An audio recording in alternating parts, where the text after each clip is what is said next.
बिस्मिल्लाहिर्रहमानिर्रहीम, अस्सलाम वालेकुम। अली सलमान जी टीवी के तमाम नाजरीन को जी स्पोर्ट्स में खुश आमदीद कहता है, जहां पीर से लेकर जुमेरात तक रोजाना रात 11:05 पर हम इस महफिल को सजाते हैं आपके लिए और बात करते हैं उस दिन खेले जाने वाले मैचेस के बारे में या उस दिन से जुड़ी स्पोर्ट्स की खबरों के बारे में। और ये वो इंट्रो है जो मैं अपने प्रोग्राम में रोजाना जब मैं शो करने के लिए आता हूं तो मंडे टू थर्सडे मैं रोजाना देता हूं कि हम जो है वो स्पोर्ट्स की खबरों के हवाले से बात करते हैं। लेकिन कभी कभी ऐसा भी होता है कि हमें स्पोर्ट्स के अलावा भी अपने शो में बात करनी पड़ जाती है, क्योंकि जब पड़ोसी मुल्क से एक नफरत का एक बयान या एक नैरेटिव जब किया जाता है, सामने लाया जाता है, तो उसका फिर काउंटर करना बड़ा ज़रूरी हो जाता है। क्योंकि हमने हमेशा जो है पड़ोसी मुल्क के साथ स्पोर्ट्स के मैदानों में या फ़न और सकाफत के मैदानों में हमेशा दोस्ती का, प्यार का हाथ बढ़ाया है। क्योंकि हमारा मज़हब ये सिखाता है कि हम हमेशा हाथ बढ़ाते हैं और उनका मज़हब शायद ये सिखाता है कि वो हमेशा हाथ जोड़ते हैं। वो हाथ जोड़ते रहेंगे और हम उनके हाथ तोड़ते रहेंगे, क्योंकि अगर आपने हाथ हमारा मरोड़ने की कोशिश की तो हम मरोड़ेंगे नहीं बल्कि तोड़ के दूसरे हाथ में आपका हाथ दे देंगे। और यही इस वक्त कुछ गोदी मीडिया कर भी रहा है, क्योंकि जहां मुकाबला करना चाहिए था वहां तो वो हमारे शाहीनों से, हमारी असाकर पाकिस्तान से, हमारी फौज से मुकाबला कर नहीं सके। वहां तो जाके वो शायद जो है दूसरों की गोद में बैठ गए।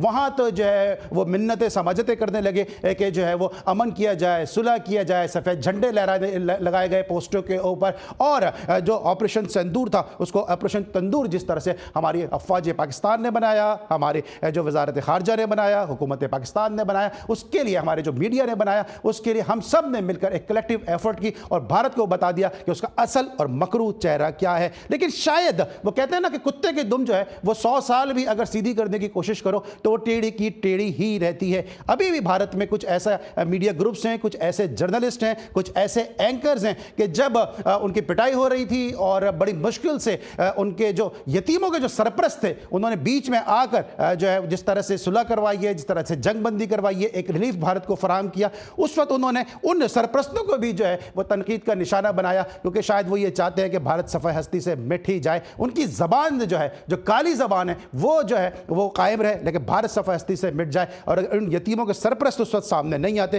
तो शायद इस मरतबा जो है वो जनरल आसिम मुनीर साहब की क़यादत में शायद इस मरतबा ऐसा हो भी जाता। जिस तरह बाबर अहमद सिद्दू और हमारी पाकिस्तान नेवी, पाकिस्तान आर्मी ने जो है वो बाबर अहमद सिद्दू की क़यादत में इस तरह पाकिस्तानी शाहीनों ने जो कारनामे दिखाए, वो हमेशा हर मुल्क की जो है वार स्टडीज़ में निसाब का हिस्सा रहेंगे कि किस तरह अफवाज पाकिस्तान ने जो भारत को करारा जवाब दिया। क्योंकि उस मैदान में तो वो जीत नहीं सके, एक दफ़ा फिर स्पोर्ट्स में वो पॉलिटिक्स को लेकर आ रहे हैं। और पाकिस्तान की जो क्रिकेट की टीम है, पाकिस्तान की जो हॉकी की टीम है, इन दोनों टीमों को एशिया कप खेलने के लिए भारत का दौरा करना है। लेकिन वहाँ पहले से कैसे फ़िज़ा बनाई जा रही है कि पाकिस्तान को वहाँ ना आने दिया जाए। हम भी वहाँ आने के लिए तड़प नहीं रहे हैं, क्योंकि हम तो आपको यहाँ बुलाते हैं और फिर बड़ी खुशी से जो है वो इस तरह का एक चाय का कप पेश करते हैं। भारत में हो क्या रहा है पहले वो देखते हैं, वो सुनते हैं, उसके बाद आपको बताएंगे कि फिर अब हम आपके साथ क्या करने वाले हैं।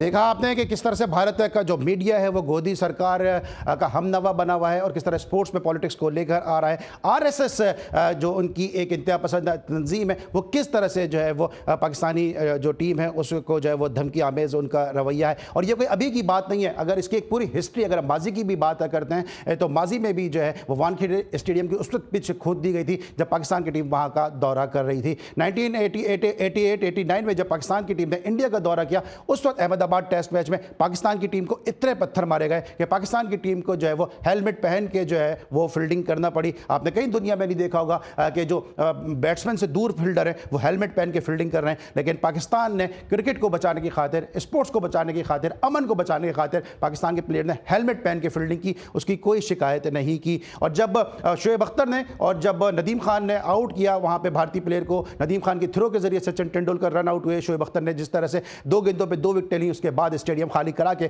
जो है वहां पे मैच खेला गया। पाकिस्तान ने उस वक्त भी कोई शिकायत नहीं की, क्योंकि हम स्पोर्ट्स का प्रचार करते हैं, स्पोर्ट्स से प्यार करते हैं। 1996 का क्वार्टर फाइनल आपको याद होगा कि जहां पे तमाशाइयों ने स्टेडियम में आग लगा दी और विनोद कामली रोते हुए जो है वो ग्राउंड से बाहर गए। ये भी भारतीय जो स्पोर्ट्समैन स्पिरिट के खिलाफ था, ये भी भारत का एक मकरू चेहरा था जो भारतीय मैदानों में देखने को मिला। और यही नहीं, इसके अलावा जब शहरियार खान साहब ने भारत का दौरा किया, उस वक्त भी जो था वो हंगामा आराई की गई, तोड़ फोड़ वहां पे मचाई गई और जो है उनके दौरे दौरे को जो है वो मुश्किल बनाया गया। हालांकि वो बतौर chairman Pakistan cricket board Bharat का दौरा कर रहे थे। इसके साथ साथ हॉकी में भी जब पाकिस्तान की टीम ने इंदिरा गांधी की मौजूदगी में भारत को टेनिस स्कोर से 7-1 से शिकस्त दी, उस वक्त भी इंदिरा गांधी साहबा जो है वो ग्राउंड छोड़कर चले गई और वहां भी स्पोर्ट्समैन स्पिरिट का खिलाफ भारत की जानिब से मुजाहरा सामने आया। इसके साथ साथ जब पाकिस्तान ने आखिरी मरतबा इंडिया में कोई कामयाबी हासिल की है और पाकिस्तान के खिलाड़ियों ने जश्न मनाया, उस वक्त भी जो है वो भारत ने वहां पे जो है अपना मकरूह चेहरा सामने दिखाया। और अगर मैं इन सब चीज़ों को छोड़ भी दूं,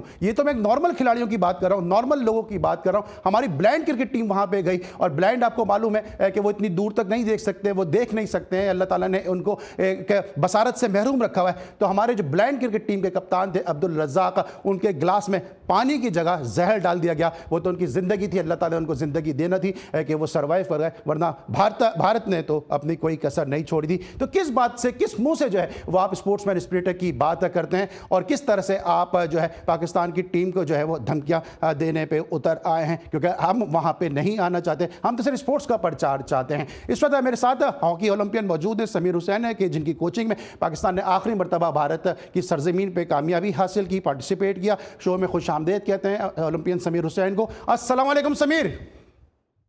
वालेकुम सलाम अली भाई, क्या हाल है? इस वक्त मेरा बहुत बुरा हाल है समीर, क्योंकि हमने और आपने हमेशा स्पोर्ट्स की बात की है, अमन की बात की है, प्यार की बात की है, प्रेम की बात की है, लव की बात की है, पीस की बात की है, सलामती की बात की है, लेकिन दूसरी जानिब से हमेशा जो है वो इस तरह के मैसेजेस सामने आते हैं कि स्पोर्ट्स के साथ खिलवाड़ होता है, स्पोर्ट्स को सियासत की नज़र बनाया जाता है और आप तो खुद उसके विक्टिम है कि जो भी कुछ आपके साथ वहां पर हुआ था। जी बिल्कुल अली भाई, मैं आपको अभी सुन रहा था तो माशाल्लाह आपने जिस तरीके से पूरा एक मंजरनामा एक बताया कि पास्ट में क्या क्या हुआ है, तो इसी तरीके से 2014 में चैंपियंस ट्रॉफी जब हमारी थी तो उसकी भी एक कड़ी जो थी वो एशियन गेम से चलती हुई आ रही थी। जो इंशॉन में जो गेम हुए थे उसमें इंडिया से हम लोग अनफॉर्चुनेटली फाइनल में हारे थे। लेकिन चैंपियंस ट्रॉफी एक बहुत बड़ा मेगा इवेंट होता है जो FIH को होता है, जिसमें हॉलैंड थी, जिसमें जर्मनी थी, जिसमें बेल्जियम थी, जिसमें इंडिया थी। और इंडिया को हमने इंडिया की सरजमीन पे हराया था 20 साल बाद और चैंपियंस ट्रॉफी में सिल्वर मेडल हमने हासिल किया था लास्ट टाइम। तो FIH का बड़ा था पहला, लेकिन वही मैं बात बताऊं कि हम लोगों के दिल बहुत बड़े हैं माशाल्लाह। और आपने देखा है कि हम लोग कभी रिटेलिएट नहीं करते, हमेशा काउंटर जवाब देते हैं। तो वही एक हमारे एशियन गेम्स में भी एक काउंटर जवाब था, क्योंकि इन्होंने जिस तरीके से हमारी वहाँ फैमिलीज जब आई थी जीतने के बाद, जो इन्होंने इशारे और मुख्तलिफ चीज़ें की थी, तो वो आज तक हमें याद है। लेकिन हमारे लड़कों ने भी वहीं पे इंडिया पे जाके, और जिसमें मैं कहूँगा कि 3-4 लड़कों का हुआ था और अनफॉर्चुनेटली हमारे ऊपर बैन लगा दिया था, क्योंकि FIH का आपको पता है कि मोर देन आपका जो स्पॉन्सर है वो इंडिया से जनरेट होता है। तो उन्होंने हमारे 3-4 प्लेयर्स के ऊपर पाबंदी लगा दी थी। लेकिन वो रात मैं नहीं भूल सकता कि जब हमने इंडिया को इंडिया में हराया, हम किस तरीके से होटल में गए, होटल में हमें किस तरीके से टॉर्चर किया गया। लेकिन उस दौर में मैं जानता हूं कि जनरल हमारे राहिल शरीफ साहब थे और कॉन्सुलेट जनरल थे अब्दुल बासित साहब, उन्होंने काफ़ी हमारे साथ ताउन किया और उन्होंने कहा कि आप लोगों को कोई घबराने की ज़रूरत नहीं है, आप कल फाइनल खेलेंगे और बहुत अच्छा खेलेंगे। तो लेकिन फिर भी वहाँ पे आपको पता है स्पॉन्सर है, मैं और शनाज शेख साहब थे, तो हम लोग वहाँ पे जाते रहे कि हमारे 2 लड़कों के ऊपर पाबंदी लगा दी गई।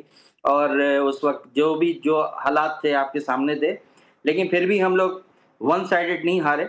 हमारा स्कोर जो है वो 2-0 रहा या 2-1 था। लेकिन तो जिस तरह भी आप बता रहे, पूरी माजी की भी तफसीलात बता रहे हैं, जिस तरह भी मैंने भी पूरा एक सिनारियो बताया, क्योंकि हम अपने आवाम को बताना चाहते हैं कि वहाँ से क्या होता रहा और यहाँ से क्या मैसेज जाता रहा। अब जिस तरह से वहाँ पे थ्रेट दिए जा रहे हैं, पहले क्रिकेट के साथ ये मामला थे, उनकी कबड्डी की टीम आ जाती थी, उनके जो वॉलीबॉल की टीम इधर आ जाती थी और टेनिस के उनके कोच यहाँ पे आके कोचिंग करके गए। लेकिन सिर्फ क्रिकेट में उनके मामला ऐसे होते थे या हॉकी में बहुत ले दे के होते थे। अब एशिया कप में पाकिस्तान की हॉकी फ्लरिश कर रही है, पाकिस्तान अच्छा खेल रहा है और एशिया कप में शिरकत करने से लिए थ्रेट दिए जा रहे हैं। और कभी भी जिस तरह BCCI सामने आता, इस तरह भारतीय हॉकी फेडरेशन सामने नहीं आ रही और अब में उन्होंने जो है वो कुछ ऐसे छोड़े हुए हैं कि जो मुसलसल मीडिया पे आके बात कर रहे हैं। ठीक है, उनकी तो जहां तक मीडिया की बात की जाए तो अभी रिसेंटली आपको पता है कि जो एक वॉर जोन से हम गुजरे हैं, तो उन्होंने तो कराची पे भी फतह कर लिया था, उन्होंने लाहौर में पोर्ट भी बना ली थी। तो ये तो उनकी मीडिया की सच्चाई है। तो उसी तरीके से उन्होंने स्पोर्ट्स को भी हाईलाइट करे जा रहे हैं। मेरे हिसाब से तो देखें, हमारे लिए अगर वहाँ पे थ्रेट हैं तो हमें नहीं जाना चाहिए। और एक हमने जो हाइब्रिड एक मॉडल बनाया हुआ है, जैसे क्रिकेट के लिहाज से कि आप किसी दूसरे वहाँ से शिफ्ट कर देना चाहिए। और हमें डेफ़िनेटली देखें, चाहे वो एफआईएच हो, चाहे वहाँ से कितने भी आपको स्पॉन्सर मिलते हों, लेकिन सबसे पहले पाकिस्तान है और पाकिस्तान की इज़्ज़त है। हमारे पाकिस्तान के लिहाज से वहाँ पे क्या-क्या चीज़ें हो रही हैं, वो सारी चीज़ें गवर्नमेंट को देखनी चाहिए और लड़कों को सेव करना चाहिए। देखिए, इस वक़्त इश्यू ऐसे हैं कि आपके दूसरे एलिमेंट्स ऐसे इन्वॉल्व हो सकते हैं, जो हमारे बच्चों को वहाँ पे नुकसान पहुँचा सकते हैं, ग्राउंड में, ग्राउंड से बाहर। तो देखिए, इस वक़्त उनके लिए कुछ करना मुश्किल नहीं है। लेकिन हमारी पाकिस्तान हॉकी फेडरेशन को या पाकिस्तान स्पोर्ट्स बोर्ड को या गवर्नमेंट की जो भी पॉलिसीज़ हैं, उनको ये मद्देनज़र रखना चाहिए कि देखें, एशिया कप खेलना भी लाज़मी है हमारे लिए। उसकी वजूहत ये है क्योंकि ये वर्ल्ड कप का क्वालीफाइंग है। जो टीम जीतेगी, वो वर्ल्ड कप के लिए डायरेक्ट क्वालीफाई कर जाएगी। तो इसको मद्देनज़र रखना चाहिए और इसमें इंसिस्ट करना चाहिए पाकिस्तान हॉकी फेडरेशन को कि भाई इस पे एक हाइब्रिड मॉडल पे करें। अगर आप इंडिया में नहीं कर सकते, आप कोई मलेशिया में कर लें या किसी और जगह पे कर लें, ओमान है, जहाँ पे ईज़िली हम जा सकें, क्योंकि ये इवेंट हमारे लिए बेहतर है। क्योंकि और समीर, आपको माशाल्लाह याद होगा कि जब जब पाकिस्तान अपनी करने पर आया, हम या तो मोहब्बत का हाथ बढ़ाते हैं, दोस्ती का हाथ बढ़ाते हैं, लेकिन जब अपनी करने पर आते हैं तो इंडिया को घुटने भी टेकने पड़ते हैं। क्योंकि अभी मोहसिन नकवी साहब ने कहा कि इंडिया नहीं आएगी तो हम भी वहाँ क्रिकेट खेलने नहीं जाएंगे। फिर हमने देखा कि इंडिया को बाहर आके खेलना पड़ा। फिर हमने देखा कि अभी कोलंबो में पाकिस्तान इंडिया का विमेंस का मैच है, पाकिस्तान की टीम इंडिया नहीं जा रही है विमेन टूर्नामेंट खेलने के लिए। फिर टेनिस में एहसान उल हक ने जिस तरह से आंखें दिखाई और इंडियन टीम को जो है वो मानना पड़ा और इंडिया को यहाँ पे आना पड़ा। तो हम अगर चाहें तो सब कुछ हो सकता है। बिल्कुल हो सकता है। देखिए अली भाई, मैंने अगेन आपको एक बात बोली, सबसे पहले पाकिस्तान, पाकिस्तान की इज्जत। इट डज़न्ट मैटर कि वो क्रिकेट है, हॉकी है, कबड्डी है, कुछ भी है। अपनी चीज़ों को अपनी टर्म्स कंडीशंस पे करना चाहिए। क्योंकि देखें, हमारे जो ये प्लेयर्स हैं, ये भी एक मुहाफ़िज़ हैं। ये भी दूसरी जगह पे जाते हैं तो एक अपनी रिप्रेज़ेंट करते हैं अपनी कंट्री को। तो उनकी भी जान की हिफ़ाज़त करना हमारे लिए वो है। थ्रेट आपके पास डेफ़िनेटली आएँगे। देखें, हमें याद है कि हम इंडिया में मैच खेल रहे होते थे, हम गोल करें, तो हमें पिन ड्रॉप साइलेंस होता था और बेचारे वहाँ के जो मुसलमान लोग होते थे, वो बाद में आके हम लोगों को शाबाशी दे रहे होते थे। तो ये तो माहौल रहता है वहाँ पे। इसी लिहाज से मैं ये समझता हूँ कि कल आप पाकिस्तान टीम के लिए एक इम्पोर्टेंट टूर्नामेंट है और आपको एक रिक्वेस्ट जनरेट करनी चाहिए बिफोर जो इसकी टाइमिंग होती है कि आप वहाँ पे जल्द से जल्द ये चीज़ को करें और उस टूर्नामेंट को शिफ्ट करवाएँ कि भाई हमें वहाँ पे सिक्योरिटी के खदशात हैं, हम खेलना चाहते हैं और हमारा वर्ल्ड कप इस पर है। और माशाल्लाह इस पे समीर, हमें एफआईएच को पूरी कौम को मुत्तहिद होकर, जिस तरह हमने अपनी अफवाज पाकिस्तान के पीछे खड़े होकर पूरे सपोर्ट किया था अपनी अफवाज पाकिस्तान को, पूरी कौम को अपनी पाकिस्तान हॉकी फेडरेशन के पीछे खड़ा होना चाहिए, अपनी गवर्नमेंट के पीछे खड़ा होना चाहिए कि हम किसी सूरत में भी इन हालात में अपनी टीम को नहीं भेजेंगे। नहीं भेजेंगे, बिल्कुल सही बात है और नहीं भेजना चाहिए। अली भाई देखें, जिस तरीके से अभी हम पास्ट में अभी गुजरे हैं, तो वो चीज़ें एलिमेंट वहाँ पर होंगे और वहाँ पे आप देखें जिस तरीके से आपने बताया कि पिच खोद दी जाती है। अब देखें, इंडिया की क्रिकेट टीम आती है, छोड़ दिए गए पाकिस्तान के मैच के दौरान, सांप छोड़ दिए गए बाल ठाकरे के लोगों ने। और मुझे पास में याद है कि हम जब छोटे थे, जब गए थे, सचिन तेंदुलकर की सेंचुरी हो रही, हमारा पूरा स्टेडियम खड़ा होकर तालियां बजा रहा है उनके लिए। और वहाँ इंजमाम ने सेंचुरी मारी तो वो कलकत्ता में वो स्टेडियम में जला के चले गए। तो ये तो पास में ये चीजें रही हैं। तो मैं समझता हूँ कि देखिए, हमारे लिए सबसे पहले हमारे बच्चे हैं, हमारा मुल्क है, इज्जत जाए, इज्जत से खेलें। लेकिन ये टूर्नामेंट बहुत इंपॉर्टेंट है, इसमें पार्टिसिपेट करना बहुत जरूरी है क्योंकि एफआईएच में आपको पता है हीरो होंडा जो है वहाँ का मेन स्पॉन्सर है और जो वहाँ से जनरेट कर रहा है। लेकिन इस वक्त आप दोनों मुल्कों की कंडीशन देखें और इस वक्त हमारी पाकिस्तान टीम मैं समझता हूँ बहुत बेहतर है। ये भी नहीं है कि आप इससे मतलब ऊपर आ रही है, एक अच्छा कॉम्बिनेशन नजर आ रहा है। एक मैसेज जरूर देंगे कि शहादत हमारी जो है वो मीरास है, हम मरने से नहीं डरते हैं, लेकिन हम अपनी इज्जत पे जो है वो कोई कॉम्प्रोमाइज नहीं करते हैं। एग्जैक्टली, बिल्कुल बिल्कुल अली भाई, इज्जत में कोई कॉम्प्रोमाइज नहीं होना चाहिए। अभी आप रिसेंटली देखें कि अंडर 18 टीम माशाल्लाह आपकी सही फाइनल में पहुंच गई है और इस वक्त चाइना में टूर्नामेंट जा रहा है और उसका जो सही फाइनल है, एक बड़ा इवेंट है, मेगा इवेंट है कि आपके पास टैलेंट आ रहा है और अच्छे लड़के आ रहे हैं। अब अगर इनको टूर्नामेंट खेलने के मौके, अब देखिए अनफॉर्चुनेटली कितना अर्सा हो गया कि आपके पास ओलंपियंस प्लेयर्स नहीं आ रहे, ओलंपिक से आप क्वालिफाई नहीं कर रहे, वर्ल्ड कप में क्वालिफाई नहीं कर रहे, प्रो लीग में आप क्वालिफाई आप कर गए हैं।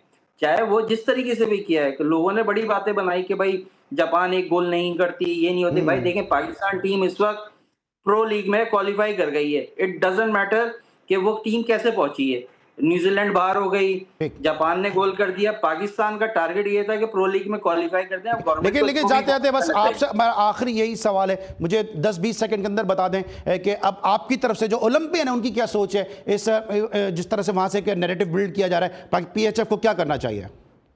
देखिए, मेरा एक अपना ख्याल है, बाकी दूसरे ओलंपियंस का भी डेफिनेटली यही होगा, जाएँ इज़्ज़त के साथ जाएँ, लेकिन हमारी थ्रेट जो वहाँ पे है लोगों की तरफ से या मुख्तलिफ तंज़ीमों की तरफ से या मीडिया की तरफ से, वो देखिए साइकोलॉजिकल इफ़ेक्ट पड़ता है प्लेयर्स के ऊपर। ठीक। लेकिन अगर आप किसी ऐसी जगह पे जाके खेलें, जहाँ पे सेफ हो, सिक्योर हो, तो डेफिनेटली आपकी परफ़ॉर्मेंस भी अच्छी होगी और इंडिया को यही खदशा है। क्योंकि देखिए इस वक़्त पाकिस्तान टीम ऊपर आ रही है, जापान, कोरिया और इंडिया ठीक है। और Pakistan.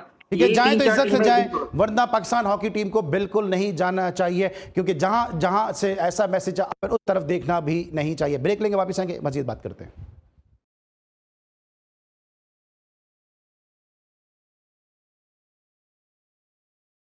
Welcome back after the break. और ब्रेक पर जाने से पहले बात कर रहे थे कि पाकिस्तान को किसी भी सूरत भारत के इस रवैये के बाद जो है वो हॉकी एशिया कप खेलने के लिए भारत नहीं जाना चाहिए, क्योंकि रिस्पेक्ट पे और अपने खिलाड़ियों की सिक्योरिटी पे कोई कंप्रोमाइज़ नहीं। अपना रवैया नहीं बदलेंगे तो फिर स्पोर्ट्स के मैदान आपके सूने होते नजर आएंगे। ये हमने बात की थी हॉकी के हवाले से। आज के शो में हम क्रिकेट के हवाले से भी बात करेंगे, क्योंकि कराची की जो दोनों टीमें हैं उनको जो है फर्स्ट क्लास कायम ट्रॉफी खेलने से या तो महरूम कर दिया गया या खुद अपनी गलतियों की वजह से हम महरूम रह गए। लेकिन बहरहाल अब पाकिस्तान को के शहर कराची की जो टीम है उनको फर्स्ट क्लास है खेलने के लिए हनीफ मोहम्मद ट्रॉफी में फाइनल में पहुंच के क्वालिफाई करना होगा। इस हवाले से भी आज हम गुफ्तगू करेंगे। मेरे साथ इस वक्त मौजूद है कराची रीजनल क्रिकेट एसोसिएशन से एक तवील अरसे से वाबस्ता एक ऐसी शख्सियत जो ग्रास रूट पे क्रिकेट को जो है वो ऑर्गेनाइज भी कर रहे हैं। खालिद नफीस साहब मेरे साथ मौजूद हैं, कराची रीजनल क्रिकेट एसोसिएशन की जानिब से शो में खुशामदीद कहते हैं। अस्सलाम वालेकुम खालिद भाई, कैसे हैं आप? वालेकुम सलाम, ठीक ठाक, अल्लाह करम।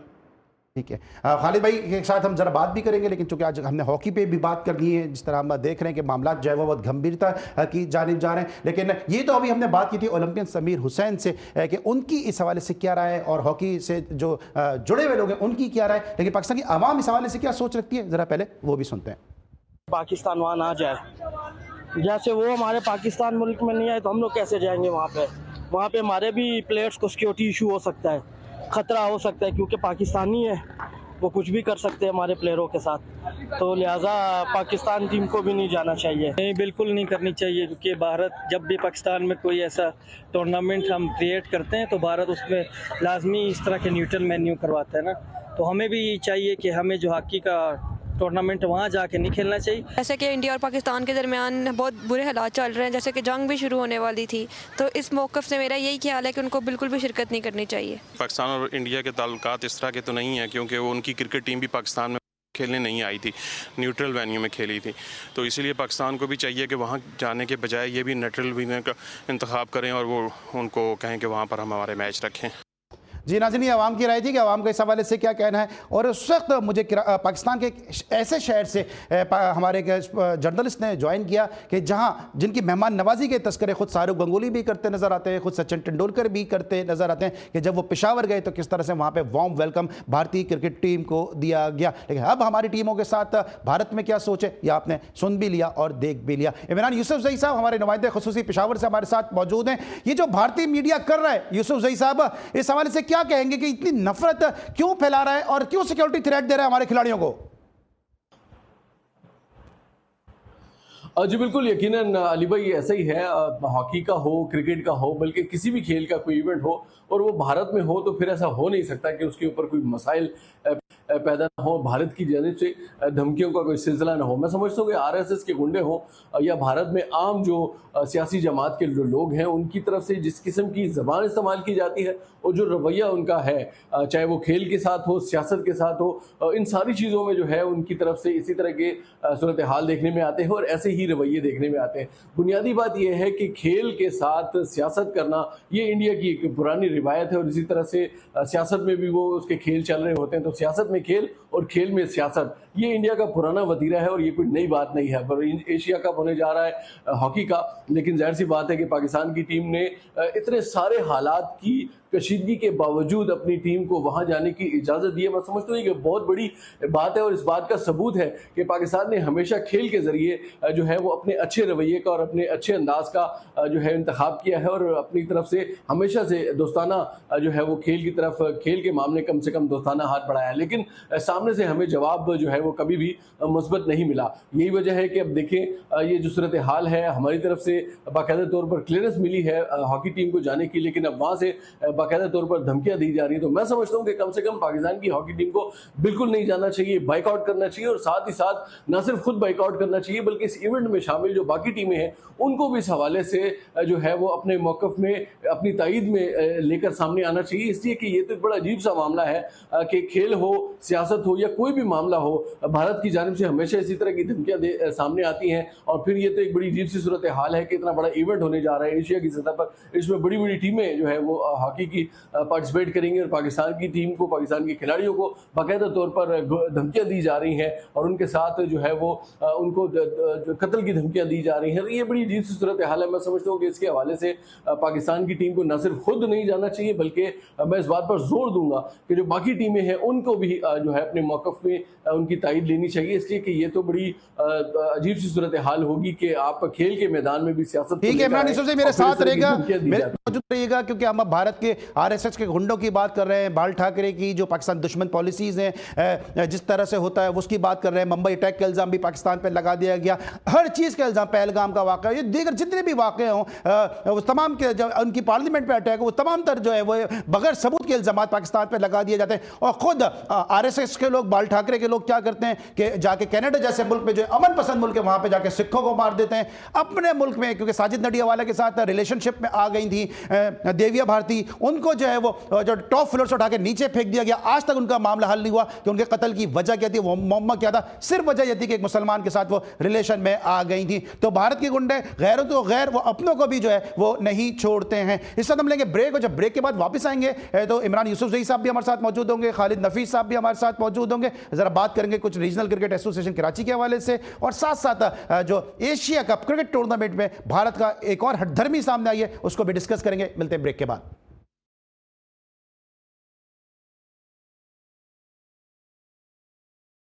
Welcome back after the break. Khalid Nafees साहब हमारे साथ मौजूद हैं। खालिद भाई, मैं आपसे ज़रा रीजनल क्रिकेट एसोसिएशन कराची की बात बाद में करूंगा। पहले सब आप जो देख रहे हैं क्रिकेट में जो भारतीय जो रवैया है, जो हठधर्मी है, थोड़ा इसके हवाले से बताएं कि स्पोर्ट्स में जो भारत का ये रवैया है ये कितना स्पोर्ट्स के लिए नुकसानदेह है? ये पूरी दुनिया में स्पोर्ट्स को तबाह कर रहे हैं और इसकी वजह से हर खेल मुतासिर होगा, चाहे हॉकी हो चाहे क्रिकेट हो। भारत ने हमेशा अपना पन दिखाया है, वो लोगों के ऊपर ज़बरदस्ती अपनी मर्जी मुसल्लत करना चाहता है। पाकिस्तान को चाहिए कि वो उनके आगे खड़े रहें और जिस तरह हमने उनको जंग में जवाब दिया है इसी तरह हॉकी और क्रिकेट में भी उनको जवाब दें। बिल्कुल देंगे इस तरह जवाब। और जवाब देने के लिए एक और बोल्ड एंड ब्लड शख्सियत ने मैं ज्वाइन किया, साजिद खान साहब ने शो में खुशामदीद कहते हैं। साहिब भाई, ये जो भारतीय रवैया है, इस तरह हॉकी में टीम के लिए जिस तरह थ्रेट मिल रही है, भारतीय मीडिया थ्रेट दे रहा है, अभी क्रिकेट में भी ये मामला चल रहे हैं, ये तमाम तरह ये भारतीय हठधर्मी के हवाले से क्या कहेंगे? बहुत शुक्रिया अली सलमान साहब, आपके तमाम पैनल को अस्सलाम वालेकुम। यकीनी तौर पर जी टीवी हमेशा स्पोर्ट्स पे बातें ले जाते हैं और यकीनी तौर पर ये प्लेटफॉर्म की तरफ से दुनिया भर में जो लोग देख रहे हैं, दुनिया भर में ये इमेज जा रहा है, बहुत पॉजिटिव जाता है और यही चैनल की पॉलिसी होती है। और हमारे निसार भाई की भी कोशिश यही है, हक और सच जो अवाम देखना चाहती है, सुनना चाहती है। भारत यकीनी तौर पर पाकिस्तान 1970 से लेकर पाकिस्तान को डैमेज करने की कोशिश कर रहा है। 2025 में भी उनकी कोशिश को नाकामी होनी चाहिए। हम तमाम स्पोर्ट्समैन को कोशिश करना चाहिए, पाकिस्तान की हॉकी हो क्रिकेट हो टोटली बाइकआउट करना चाहिए, उनको मिसाल देना चाहिए। यकीनी तौर पर हमारी किसी भी टीम से हमारे कोई भी स्पोर्ट्समैन उनसे कम नहीं है, मगर यकीनी तौर पर हाईजैक कर लेते हैं। यकीनी तौर पर आईसीसी हो, बीसीसीआई हो, आईपीएल, तमाम चीजों को तमाम क्रिकेट बोर्ड के साथ पैसे से खरीदने की कोशिश, मगर अल्हम्दुलिल्लाह भी के मुसलमान दुनिया भर जो भी मुसलमान रहते हैं, जो जितने भी पाकिस्तान रहते हैं, पाकिस्तान स्पोर्ट्समैन को सपोर्ट करने चाहिए। और यकीनी तौर पर ऑल क्रेडिट हमारे आर्मी चीफ साहब को जाता है, पाक फौज को जाता है, जिन्होंने मुंह के चने उनको चपवा दिया। और यकीनी तौर पर हमारे फील्ड मार्शल आसिफ मुनीर साहब जिस मोहब्बत से, जिस खुलूस से पाकिस्तान को जोड़ा है, तो उनको तमाम उसकी सर मुझे बताएं कि साहिद खान का क्या मैसेज है कि पाकिस्तान हॉकी टीम को इन हालात में वहां जाना चाहिए या नहीं जाना चाहिए? सवाल ही नहीं कर सकता साजिद खान, क्या कोई भी पाकिस्तानी स्पोर्ट्स मैन हो वो सवाल ही नहीं पैदा कर सकता इस मौजूदा हालत को देखते। इन बच्चों को वहां पर हमने तो क्रिकेट खेली भी है, खिलाई भी, वर्ल्ड क्लास प्लेयर जाते थे जिस तरह देखिए साहिद खान साहब, हमारे आपका प्लेयर मौक़िफ़ जाते आ थे। गया कि सवाल ही पैदा नहीं होता, वहां जाना चाहिए। इमरान यूसुफ ज़ईद साहब हमारे साथ मौजूद हैं। इमरान, ये बताइएगा कि एशिया कप में के हवाले से भी जो भारतीय हटदर्मी नजर आ रही है कि मेहनत नहीं करेंगे, एशिया कप के हवाले से भी जो उनकी बातें सामने आ रही हैं, उस हवाले से कहेगा क्या अपडेट्स हैं? जी बिल्कुल, देखिए अली भाई, मैंने जैसे इससे पहले भी ये बात की कि कोई भी मैदान हो, चाहे वो हॉकी का हो, चाहे वो खेल का हो, भारत की जानिब से उसमें मसाइल और रोड़े अटकाना ये एक हमेशा से उनकी रिवायत रही है। अब एक अजीब सिलसिला है कि 24 जुलाई को बाकायदा तौर पर एशियन क्रिकेट काउंसिल का इजलास जो है वो बोर्ड मीटिंग तय थी ढाका में, और अब इंडिया की जानिब से ये बात सामने आई है कि वो इस इजलास में शिरकत नहीं करेगा, इसलिए कि बांग्लादेश के साथ उसकी सियासी कशीदगी वाली सूरत हाल है। मैं हैरान इस बात पे हूँ अली भाई कि पाकिस्तान के साथ इसके सियासी हालात ठीक नहीं है, बांग्लादेश के साथ इसके सियासी हालात ठीक नहीं है, श्रीलंका के साथ इसके जो है सियासी हालात ठीक नहीं है, नेपाल के साथ इसके हालात ठीक नहीं है, भूटान के साथ इसके मामला ठीक नहीं है, इवन चीन के साथ इसके सियासी मामला ठीक नहीं है। तो ये एक अजीब सी बात है, हैरत अंगेज बात है कि इंडिया के आसपास जितने भी हमसाए हैं उसके किसी के साथ भी हालात और मामला जो है वो ठीक नहीं है। तो मैं समझता हूँ कि इस हवाले से ये एक सूरत हाल को जो है देखने की जरूरत है, और जिस तरीके से अब जो इंडिया ये बात कर रहा है कि वो इस इजलास में शरीक नहीं होगा, और अगर ये वेन्यू तब्दील ना किए गए तो वो इस बोर्ड मीटिंग से दस्तबरदार हो सकता है। मैं समझता हूँ एशिया क्रिकेट काउंसिल को एक सख्त स्टैंड लेने की जरूरत है, इसका फैसला जो है वो भारत का मुस्तरद करने की जरूरत है, बिल्कुल भी इस वेन्यू को तब्दील करने की जरूरत नहीं है। 24 जुलाई को इसी जगह पर इजलास होना चाहिए, ढाका में इजलास होना चाहिए, और इंडिया के अलावा जितनी बाकी टीमें हैं वो सब मौजूद हों, और उस हवाले से ये जरूर एक फैसला करें कि किस तरीके से जो है वो इंडिया की इस इजारादारी को और इंडिया की इस बदमाशी को खत्म किया जा सकता है। देखिए, आप खेल में, मैं हमेशा एक बात ये करता हूँ और आज मैं इस प्लेटफॉर्म से भी ये बात करना चाहूंगा कि ये बड़ी खुशकिस्मती की बात होती है कि आपको दुश्मन भी अल्लाह जो है वो ज़र्फ वाला दे। यानी एक ऐसा दुश्मन आपको मिला है कि जो ना खेल में आपका मुकाबला कर सकता है, ना जंग में आपका मुकाबला कर सकता है, और उसका जो वाहिद एक तरीक़ेकार है या वाहिद उसका वतीरा है वो यही है कि धमकियाँ दी जाए, जो है वो खेल के मैदान को जो है वो आबाद होने से रोका जाए, खिलाड़ियों को धमकियाँ दी जाएँ, टीमों को धमकियाँ दी जाएँ, किसी इवेंट में दस्तबरदार होने का ऐलान कर दिया जाए, और एक अच्छे खासे इवेंट का जो है वो सत्यानाश कर दिया जाए। तो मैं समझता हूँ कि एशिया कप जो कि इंडिया में होने जा रहा है, अब आप सोचें कि एशिया कप का इनेकाद होगा, मेज़बानी करेगा इंडिया, और जिस जगह पर उसका इजलास होने जा रहा है वो इस इजलास में शरीक होने के लिए तैयार नहीं है। तो ये सीधी सीधी बदमाशी है और इसके अलावा कुछ भी नहीं है। जितने भी एशियन क्रिकेट काउंसिल के बाकी मेंबर्स हैं पाकिस्तान समेत, उनको इस हवाले से सख्त स्टैंड लेने की जरूरत है। मेरे ख्याल से इंडिया की जो रवैया है, जो उसकी सोच है, वो उस शरारती बच्चे की तरह है जो गली मोहल्ले में क्रिकेट खेलने वाले बच्चे होते हैं ना अली भाई, कि एक बच्चा आता है और उसकी कोशिश और ख्वाहिश ही होती है कि मैं ही बैटिंग करूं और मुझे जो है सारे के सारे बच्चे बैटिंग करें, जीतूं भी मैं ही, मेरे अलावा जीते भी कोई नहीं। और चूंकि जाहिर सी बात है वो एक मालदार बाप का बेटा होगा, तो उसकी वजह से लोग जो है उसकी सुनते भी हैं और उसकी मानते भी हैं। लेकिन thank you so much Imran Yusuf हमारे साथ मौजूद थे, इनपुट दे रहे थे इस हवाले से कि भारत का क्या रवैया है। खालिद भाई, अब क्या लगता है आपको, जिस तरह भी इमरान अभी बात कर रहे थे कि पाकिस्तान को न्यूट्रल वैल्यू की बात करनी चाहिए किसी सूरत में, जिस तरह हम हॉकी में बात कर रहे हैं नहीं जाना चाहिए, अब क्रिकेट में भी पाकिस्तान पहले भी कह चुका है कि भारत में पाकिस्तान नहीं खेलेगा, जाके नहीं खेलेगा। मोहसिन नकवी साहब पहले भी ऐलान कर चुके थे कि अगर वो नहीं आएंगे तो हम भी नहीं जाएंगे। उनका फैसला बिल्कुल सही है और यकीनन किसी सूरत में भी हिंदुस्तान नहीं जाकर नहीं खेलना चाहिए। ठीक है साहब, आपने खालिद नफीस साहब की भी गुफ्तगू सुनी, आपने इमरान यूसुफ ज़ई को भी सुना, क्या कहेंगे इस हवाले से? देखिए, खालिद इमरान दोनों ने बहुत पॉजिटिव बात की। हर पाकिस्तानी की यही जज्बात होना चाहिए और यही पॉजिटिव प्रोग्राम दुनिया भर में जाता है। इसका इमेज क्यों देखा जाता है, क्यों पसंद किया जाता है? हक और सच की बात की जाती है, और इसको यकीनी तौर पर सैयद मोहसिन नकवी साहब जो पीसीबी के चेयरमैन है, वजीर दाखिला है, और जो यकीनी तौर पर जो ढाका में इजलास करेंगे उनको पूरी सपोर्ट करेंगे, पूरी अवाम की सपोर्ट। पोस्टर से भी जो है वो आगा सलमान को गायब कर दिया गया। तीनों मुल्कों के जो कप्तान है, हमारे कप्तान नहीं है। देखिए, लगमिया फिक्री है, यकीनी तौर पर हमें स्ट्रांग होना चाहिए जब तक सैयद मोहसिन नकवी साहब हैं, और यकीनी तौर पर जिस तरह आपने देखा होगा वो आंखों में आंखें डाल के बात करते हैं। ब्रिलियंट इंसान है, उनको कोई लॉजिक नहीं है, पाकिस्तान की लॉजिक है, पाकिस्तान के लिए सोचते हैं, और इस पे आवाज उठाना चाहिए जिस तरह जीटीवी उठाता है ना तमाम चैनल। तो यकीनी तौर पर सब चीज को बुला के पाकिस्तान की बात करें। जीटीवी का एजेंडा ये नहीं है, पाकिस्तान से बढ़कर कोई चीज नहीं, और ये यकीनी तौर पर पॉजिटिव चीज है, और हम सबको इस बात को सेकंड करें, पाकिस्तान के तीनों फॉरवर्ड कैप्टन है, सलमान आगा वर्ल्ड ब्रांड प्लेयर है, उसका क्यों नहीं है? मुझे सवाल ये पैदा होता, सलमान आगा कोई आम बंदा तो नहीं है, पाकिस्तान का तीनों फॉरवर्ड कैप्टन बनना चाह रहा है, पाकिस्तान टीम का कप्तान है। इससे पहले एशिया कप हुआ, हमारे लोगों को खा गए, यकीनी तौर पर कितनी दफा वो डैमेज करने की कोशिश, उनको मुंह की लेकिन खाना मुझे पड़ मुझे गई, ब्रेक मगर में जाना है, जरा ये बता दें कि क्या अब पाकिस्तान नहीं जा रहा और इंडिया अगर हठधर्मी दिखाता है, इंडिया के बगैर एशिया कप खेल ले? देखिए क्यों नहीं खेल सकते, और वो यही चाह रहे हैं न्यूट्रल में खेले। देखिए वो ही चाह रहे हैं मेंटली तौर पर, हम तो बांग्लादेश तो जा रहे हैं ना, हम बांग्लादेश में सीरीज भी खेलने, इजलास भी करो, वो वहां पर इसलिए नहीं जा रहे, उन्हें एजेंडा पेश कर दिया है हमारे बांग्लादेश के हालत सही नहीं है, पाकिस्तान के हालत सही नहीं है, वो ये चाहते हैं इजलास जो है कहीं दुबई में हो जाए, फलाना हो जाए, मगर इजलास में आप शिरकत ना करें तो खुला खुला चाहती है, मेरिट का कत्ल है और नाइंसाफी मैरिट का है। कदर है। इजलास खालिद में भाई, आपको क्या लगता है इंडिया के बगैर एशिया कप अगर मुमकिन होता है तो खेलना चाहिए? बिल्कुल खेलना चाहिए, ताकि खिलाड़ी खेल सके, दुनिया खेलों की तरफ राग़िब हो सके और इंडिया की जो भी बदमाशी है इसका खात्मा हो सके, इसका खात्मा हो सके। और ये हमने बात की एशिया कप के हवाले से, इंडियन की जो हठधर्मी है उसकी जो मीडिया के, उसके हवाले से इस वक्त लेंगे ब्रेक, जब वापस आएंगे मजीद बात करेंगे, मिलते ब्रेक के बाद।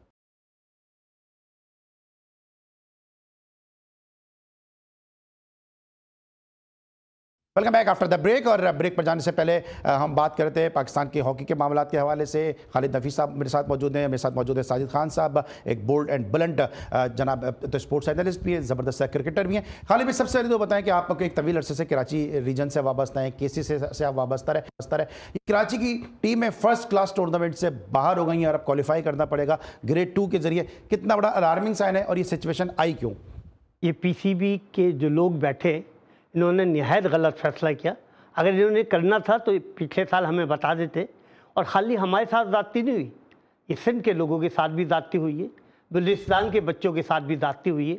और जो बलूचिस्तान पसमानदा इलाका है जहाँ पहले ही मसाइल बहुत है, उनको क्रिकेट से दूर किया जा रहा है, अंदरूनी सिंध को क्रिकेट से दूर किया जा रहा है। कराची जो 21 मरतबा का चैम्पियन है, जहाँ हनीफ मोहम्मद जैसे प्लेयर पैदा हुए, जहाँ ज़हीर अब्बास जैसे प्लेयर पैदा हुए, या जावेद मियांदाद जैसे प्लेयर पैदा हुए, सरफराज अहमद जैसे प्लेयर पैदा हुए, और दर्जनों लोगों ने, खिलाड़ियों ने, पाकिस्तान की, कराची के खिलाड़ियों ने पाकिस्तान की लीड की है। अभी आपका पॉइंट क्या है कि अगर आपको बता देते तो फिर आपको एतराज नहीं होता, ये पॉइंट है बिल्कुल, ये तमाम को बता देते। अब भी ये 18 टीमों को खिलाया, आपका? आपको बताया नहीं था और किसी को नहीं बताया हमें, क्या किसी अच्छा, भी अब एक सवाल यहाँ पैदा होता है, अगर आपको बता देते जब आप अच्छा खेलते, जब आप 12वें 13वें पे नहीं आते? नहीं, बात ये नहीं, आज हम 12वें 13वें पे आए ना। पिछले साल तो हमने कायद-ए-आज़म ट्रॉफी जीती, पिछली मरतबा हमने ट्वेंटी जीता, पिछली मरतबा हम वनडे के फाइनल में आए, हमने 19 जीता, हमने 17 जीता, हम मुस्तकिल जीत रहे। ये हमारी बदकिस्मती क्या है कि पहली मरतबा हम नीचे आए तो ये कानून आ गया।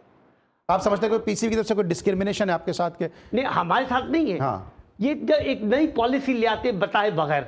मोहसिन नकवी साहब से बात किए, इंशाल्लाह अल्लाह ने चाहा मोहसिन नकवी साहब ने हमारी गुजारिश सुनी, आपके ही रिपोर्टर ने उनसे सवाल किया, उन्होंने कहा कि हम कराची के मसले को हल करेंगे। हम तो ये चाहते हैं कराची क्या पूरी की पूरी 18 टीमों को दोबारा खिलाया जाए और उसमें से जो लोग भी 8 क्वालिफाई करें, अच्छे क्वालिफाई करें। सर, आप समझते हैं कराची में इतना टैलेंट नहीं है कि हनीफ मोहम्मद ट्रॉफी का फाइनल तक पहुंच जाए और उसके बाद क्वालिफाई कर जाए? देखिए, हनीफ मोहम्मद फाइनल की बात नहीं है, बात यह है कि टैलेंट तो है, टैलेंट की किसी जगह कमी। कराची के अंदर बहुत ज्यादा टैलेंट है, लेकिन कराची के टैलेंट को हमेशा दबाया गया है। साहिद खान साहब, कराची की बात हो रही है, आप तो कराची के बेटे, कराची के लिए आप काफी क्रिकेट खेले, ये कितना अलार्मिंग साइन है कि जो है वो ग्रेड 2 में फाइनल में आने के बाद जो है वो फर्स्ट क्लास के लिए क्वालिफाई करना पड़ेगा? देखें, पहले तो आपको बहुत बहुत वक़्त, पहली दफा नियाज़ी साहब आपके प्रोग्राम में आए, उन्होंने बड़ी खुल के तमाम चीजों को बताया। कराची के अपने लोग साथ दोनों की सियासत है और कराची के वो लोग जो ग्राउंड में आके काम नहीं करना चाहते। कराची की क्रिकेट की बात हो रही है, कराची का प्लेटफॉर्म यूज किया जा रहा है। आपके सवाल में बहुत ज्यादा लॉजिक थी, जब कराची के लड़के कारकर्दगी ना दिखाएं। जब इन्होंने एक सवाल किया, जो साहब मौजूद हैं, सरफराज अहमद की क़यादत में काजन ट्रॉफी जीती थी, नदीम उमर साहब जो एशिया सबसे बड़ी नस्री के सदर है, तो यकीनी तौर पर उन्होंने मोहसिन नकवी साहब से जाकर बात की। यकीनी तौर पर वो उनका बात करना राइट भी है, क्योंकि वो कराची क्रिकेट को भी चला रहे हैं और पाकिस्तान का एक बहुत बड़ा नाम है। मगर कराची की जो अपनी सियासत है, जो कराची के अपने लोग जो लाइकिंग डिसलाइकिंग का सिलसिला जारी है, वो कब खत्म होगी? मगर जिस तरह आपके प्रोग्राम में नियाजी साहब ने हर चीज को क्लियर कर दिया है, और आपको मैं क्रेडिट दूं, एक बहुत ही इंपॉर्टेंट प्रोग्राम किसी चैनल पे भी नहीं थे, वो आपके साथ उन्होंने तमाम चीजों, 6 टीमों की बात की काजन ट्रॉफी में। ये 6 टीमें खेलेंगी और हनीफ मोहम्मद जो ग्रेड 2 देखिए साहिब भाई, ये खालिद भाई कह रहे हैं कि कराची का मौकिफ, ये भी खालिद भाई का यही मौकिफ है कि पहले हमें बता देते तो हम जो है वो शायद 12वें 13वें नंबर पे नहीं आते।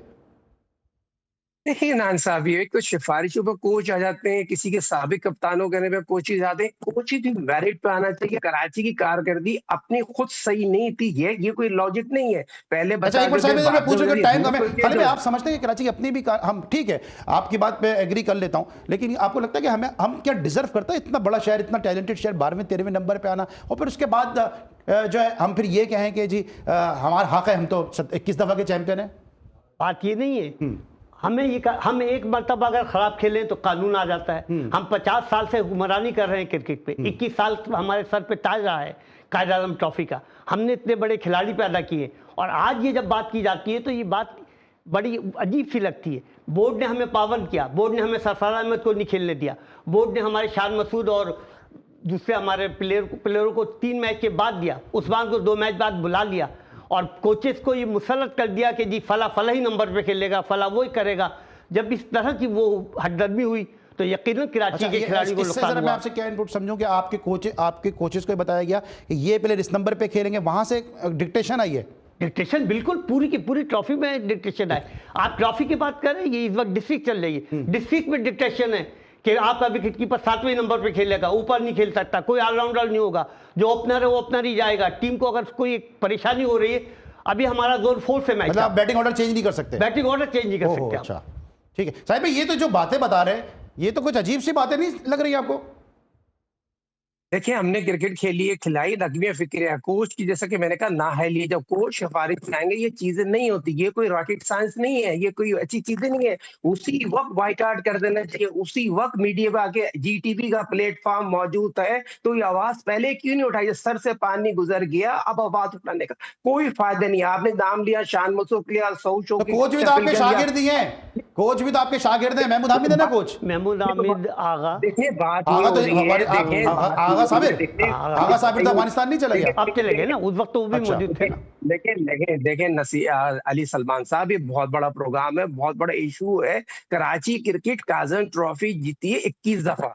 उस वक्त क्वालिटी क्रिकेट, क्लब क्रिकेट की, एसोसिएशन की, जोनों की क्रिकेट बहुत अच्छी होती थी, और डिपार्टमेंट के खिलाड़ी एसोसिएशन के साथ मिलकर खेलते थे। लखमिया फिक्रिया, ये एक जोन का राज है, एक जोन के खिलाड़ी खेलेंगे, दूध वाले सारा राज करेंगे। ये थोड़ा सा हार्ड जुमला है, किसी को इस तरह दूध वाला कहना, वो ये थोड़ा सा हार्ड जुमला है। क्रिकेट की बात कर रहे हैं, पर्सनल अटैक ना करें साहिद भाई।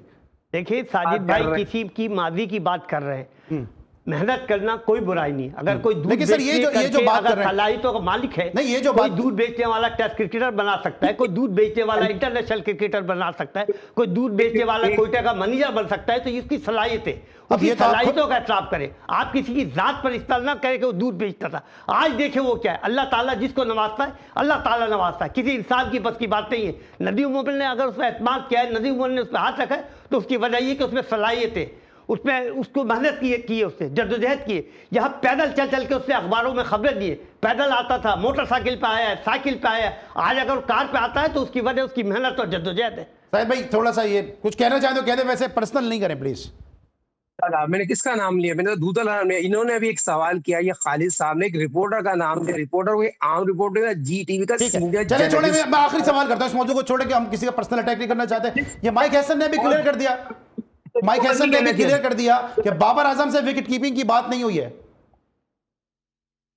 देखिए, ये तो रॉकेट साइंस वाली बात नहीं। बाबर ने सारी जिंदगी कीपिंग ग्लव्स नहीं खेली और पकड़े, और ये सिर्फ ये बात नहीं, इनको बताने का मैसेज ये है आप दोस्ती खत्म करें। विकेट कीपिंग ग्लव्स का मकसद नहीं है, ये दोस्तों की खत्म है। साहब टाइम मेरे पास बहुत महदूद है, जाते थे कुछ कहना चाहेंगे 10 सेकंड है सर। खालिद भाई जल्दी से कुछ कहना चाहेंगे? मैं वसीम नकवी साहब से अपील करूंगा, नदीम उमर साहब इंशाल्लाह उनसे मुलाकात करेंगे और दरख्वास्त करेंगे कि 18 टीमों का निज़ाम बहाल करें। अगर नहीं कर सकते तो कराची जैसे शहर को इतने बड़े टूर्नामेंट से महरूम करने का मकसद कराची से क्रिकेट का खात्मा है। ठीक है जी जनाब, कराची की अपील जो है वो आप तक पहुंच चुकी है और हम सब चाहते हैं कि कराची की टीमें जो हैं वो के दायरे में शामिल हों। Thank you so much Khalid Nafees साहब, thank you so much Imran Yusufzai साहब, समीर हुसैन साहब और साहिद खान साहब, आज के शो का आप हिस्सा थे। इजाज़त दीजिए, अल्लाह हाफ़िज़।